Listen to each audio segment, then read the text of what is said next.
السلام علیکم ورحمۃ اللہ وبرکاتہ۔ بسم اللہ الرحمن الرحیم۔ مغفرت، رحمت، برکت کی فوار بس ہونے والی ہے۔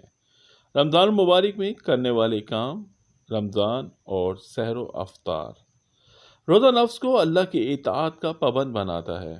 بندہ مومن اللہ کے حکم سے ایک خاص وقت تک کھانا پینا چھوڑ دیتا ہے اور ایک مخصوص وقت سحری میں، خواہ اس کا دل نہ بھی چاہ رہا ہو تو اللہ تعالیٰ کی خوشنودی کے لیے وہ سحری کے وقت کھاتا ہے۔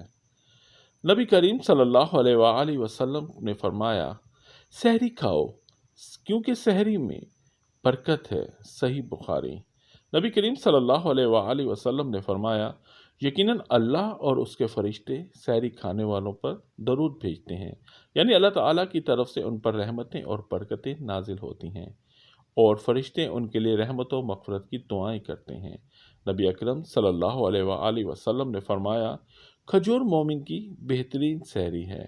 سنن ابو داؤد کی روایت ہے۔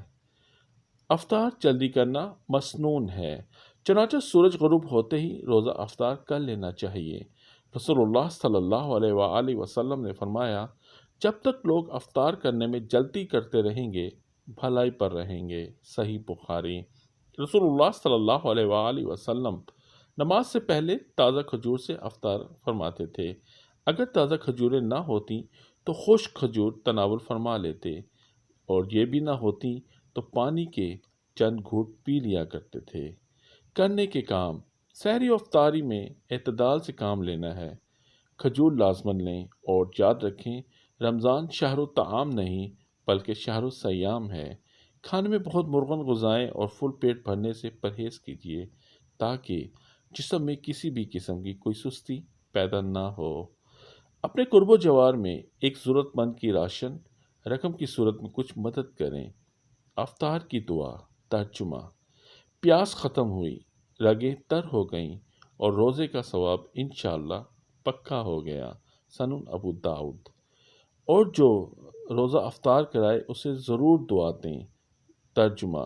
روزے دار تمہارے ہاں روزہ افطار کراتے رہیں، نیک لوگ تمہارے کھانا کھاتے رہیں اور فرشتے تمہارے لیے دعائیں کرتے رہیں۔ سنن ابو داؤد۔ اللہ تعالیٰ سے دعا اور امید ہے کہ آنے والا رمضان ہم سب کے لیے باعث نجات اور رحمتوں اور برکتوں سے بھرپور ہو۔ آمین انشاءاللہ تعالی۔